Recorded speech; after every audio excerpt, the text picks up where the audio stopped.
చాలా స్పష్టంగా కనిపించాయి. ఒకటి పచ్చి అబద్ధాలు, రెండు బూతులు, మూడు శాడిజం. ఈ మూడు చాలా స్పష్టంగా కనబడ్డాయి.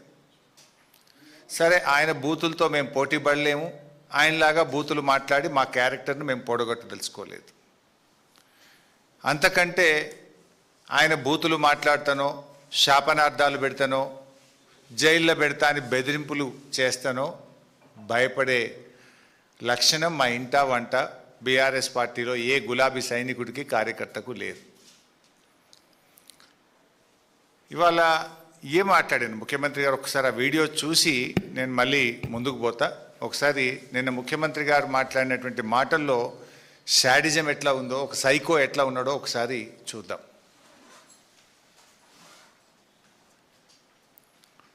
దాంట్లో దిగమను, దూకమను, రాయి కట్టుకొని దూకమను, శని పోతుంది. ఎందుకంటే ఇట్లాంటి పాపాలు చేసి ఇంకా ఎక్కువైనాయి. వీళ్ళిద్దరికి బెల్ట్ ట్రీట్మెంట్ ఇస్తే కానీ దారిలో పడరు. వాళ్ళిద్దరికి బెల్ట్ ట్రీట్మెంట్ అవసరం ఉన్నది. ఏమున్నది, వీళ్ళని కోసి రక్తం చల్లితే పంటల మీద అదే పండుతుంది. ఎందుకంటే వీళ్ళ బలుపు కొవ్వు చూసింది కదా. రైతుల పంట పొలాల్లో నీళ్లు బారించండి ముఖ్యమంత్రి గారు అంటే మా రక్తాన్ని బారిస్తా అని రేవంత్ రెడ్డి గారు మాట్లాడుతూ ఉన్నారు. ఇది ఒక ముఖ్యమంత్రి మాట్లాడాల్సిన భాషన? నీళ్లు కావాలని మేము అడిగితే రక్తం కావాలని రేవంత్ రెడ్డి అంటుండు. సార్, నీకు రక్తం కావాలంటే ఇస్తాం, దానికి కూడా మేము వెనకాడటోళ్ళం ఏం కాదు. కానీ మాకు నువ్వు నీళ్ళు ఇవ్వడానికి, ఒకవేళ మా రక్తమే నీకు నీళ్ళు ఇవ్వడానికి అడ్డమైతే ఆ రక్తం ఇవ్వడానికి కూడా మేము సిద్ధంగా ఉన్నాం. ఇప్పుడు రాజకీయాల్లో విమర్శలు సహజం. ఒక ముఖ్యమంత్రి స్థానంలో ఉండి ప్రతిపక్షాల యొక్క రక్తాన్ని పంటలపై చల్లాలి, బెల్ట్తో కొట్టాలి అని మాట్లాడడం అనేటువంటిది అత్యంత జుగుత్సాకరం. ఆయన రక్త పిపాసి మనస్తత్వానికి ఇది నిదర్శనం. నేను ఎక్కడ మాట్లాడిండు? ఆయన బోధి పెవిలియన్లో మాట్లాడిండు. పేరేమో బోధి పెవిలియన్. మాటలన్నీ హింసను ప్రేరేపించి హింసను తలపించేటువంటి మాటలు నిన్న ముఖ్యమంత్రి గారు మాట్లాడినారు. ఆ మధ్య చెప్పినాడు ఆయన హిట్లర్ తనకు ఆదర్శం అంటే. రేవంత్ రెడ్డి అందుకే హిట్లర్ తరహాలో ఒక హంతక భాష మాట్లాడుతూ ఉన్నాడు.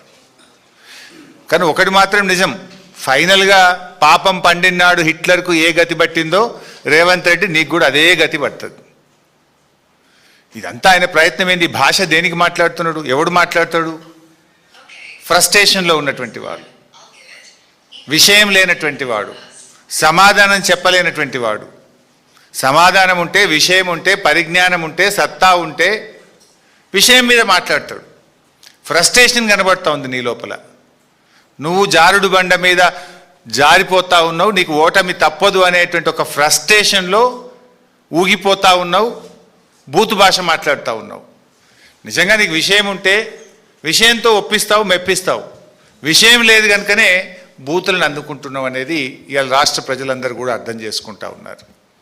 ముఖ్యంగా ఇప్పుడు మీరు ఆ భాష చూసినారు, ఇంకా చాలా ఉన్నాయి. అసలు పిల్లలు చూస్తే, టీవీలు చూస్తే పిల్లలు ఖరాబ్ అయిపోతారు. ఈ భాష చూసిన తర్వాత, ఆయన నిన్న మాట్లాడినటువంటి మాటలు విన్న తర్వాత, షాబాద్లో 3 పసిపిల్లల్ని 3 పెద్దవాళ్లను 6 గొంతు కోసి కిరాతకంగా హత్య చేసినటువంటి ఆ రాజ్ కుమార్కు ఈ రేవంత్ రెడ్డికి మధ్య నాకు పెద్ద తేడా కనబడతలేదు. ఒక సైకో మనస్తత్వం, వాడొక సైకో రాజ్ కుమార్. నిజంగా ఎంత సైకో అయితే నాకు దక్కని వాళ్ళు ఎవరికి దక్కద్దు అని చెప్పి ఆ 6 ఎట్లా, ఎంత దారుణాతి దారుణంగా కోడిని మెడకాయ కోసినట్టు కోసి చంపినాడు. పాపం ఒక ఉన్మాదిగా వ్యవహరించినాడు.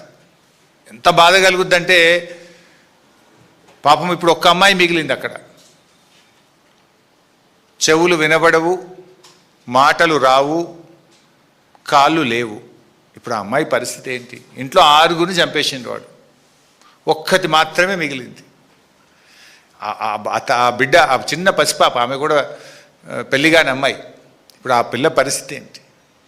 ఇంత జరిగితే పక్క రాష్ట్ర ముఖ్యమంత్రి స్పందించిండు ఆ సంఘటన మీద. కానీ ఈ రాష్ట్ర ముఖ్యమంత్రికి కనీసం ఆ సంఘటన మీద స్పందించలేదు ఇప్పటిదాకా. ఒక సీనియర్ అధికారి, ఈ రాష్ట్రానికి చెందిన ఒక ఉన్నతాధికారి పోలీస్ అధికారి నిన్న గోల్ఫ్ కోర్స్లో హైదరాబాద్ గోల్ఫ్ క్లబ్లో గోల్ఫ్ ఆడుతున్నాడు నిన్న మధ్యాహ్నం పూట. ఈ రాష్ట్రంలో లా అండ్ ఆర్డర్ పరిస్థితి ఏముంది, అసలు ముఖ్యమంత్రి పాలన ఎట్లుందంటే నువ్వెట్లున్నావో నీ పరిపాలన కూడా గట్లే ఉంది. ఇప్పుడు ఆనాడు కేసీఆర్ గారు ప్రాణాలకు తెగించి చావు నోట్లోకి వెళ్ళి 11 రోజులు ఆమరణ నిరాహార దీక్ష చేసి తాను ప్రాణత్యాగానికి సిద్ధపడి కేసీఆర్ రాష్ట్రాన్ని సాధించారు. కానీ ఎన్నడూ రక్తం పారించే ప్రయత్నం కానీ ఎవరి రక్తం అడగలే కేసీఆర్ గారు. తన రక్తాన్ని ఇచ్చి తన ప్రాణాన్ని ఇచ్చి రాష్ట్రాన్ని సాధించే ప్రయత్నం చేసింది కేసీఆర్. కానీ నువ్వు ప్రశ్నించినటువంటి వాళ్ళను, రైతుల పక్షాన నీళ్ళు అడిగినటువంటి వాళ్ళను ఇవాళ రక్తం బారిస్తా, వాళ్ళను కోస్తా, వాళ్ళ రక్తం బారిస్తా అని నువ్వు మాట్లాడుతున్నావు. ఇది కేసీఆర్ గారికి నీకున్నటువంటి తేడా. ఇంత నీచమైనటువంటి వ్యాఖ్యలు చేసిన రేవంత్ రెడ్డి కనీసం నీకు నువ్వన్న టీవీలో చూసుకొని తప్పు మాట్లాడినా అని బేషరతుగా క్షమాపణ చెప్పాలని చెప్పి నేను డిమాండ్ చేస్తూ ఉన్నా.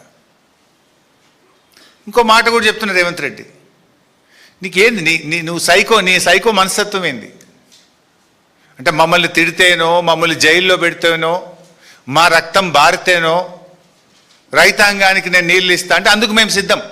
జైల్లో పెట్టావా పెట్టు, మా రక్తం కావాలన్నా తీసుకో, కానీ రైతులకు మాత్రం నీళ్లు పారించు. ఇప్పుడు రేవంత్ రెడ్డి నీ నోరు నీ ఇష్టం, నువ్వేమన్నా మాట్లాడుకో, కానీ నీళ్లు తెలంగాణయి. నీళ్ల విషయంలో నీ ఇష్టం వచ్చినట్లు చేస్తా అంటే కుదరదు. నువ్వేం మాట్లాడుతున్నావు? కన్నెపల్లి కట్టుకొత్తవా రేవంత్ రెడ్డి అంటే ప్రతిపక్షాలకు కంఠం నొక్కుతా అంటున్నావు నువ్వు. కన్నెపల్లి కట్టుకొత్తవా రేవంత్ రెడ్డి అంటే మా కంఠం నొక్కుతా అంటుండు. నీ ఉద్దేశం ఏంది? మాకు ఉద్యమాలు కొత్త కాదు, పోరాటాలు అంతకంటే కాదు.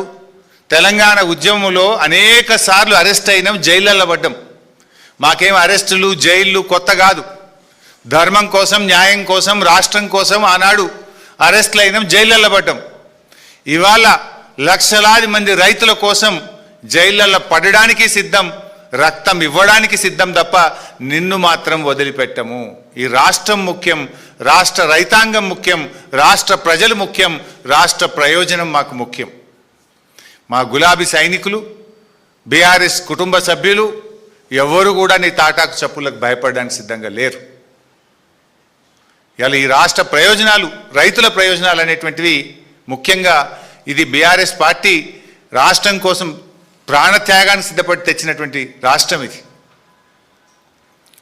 ఇలా రేవంత్ రెడ్డి మాటలు, చేష్టలు, చర్యలు చూస్తూ ఉంటే ప్రతిపక్షాలను అణిచివేయడం మీద ఉన్న శ్రద్ధ పగుళ్ళు పెట్టిన పంట పొలాలకు నీళ్ళు ఇవ్వడం మీద నీకు లేదు. ఇలా రాష్ట్రంలో కొన్ని చోట్ల మేము చూస్తూ ఉన్నాం, పత్తి విత్తనాలు పెట్టారు, నీళ్లు లేక పాపం వర్షాలు పడక బిందెలతో నీళ్లు చిలకరిస్తూ ఉన్నారు. నీళ్లు మోసి బిందెలతో మొక్కకు చిలకరిస్తూ దాన్ని కాపాడుకోవడానికి రైతులు తల్లడిల్లుతున్నా నీకు చీమ గుట్టినట్టు లేకపోయా.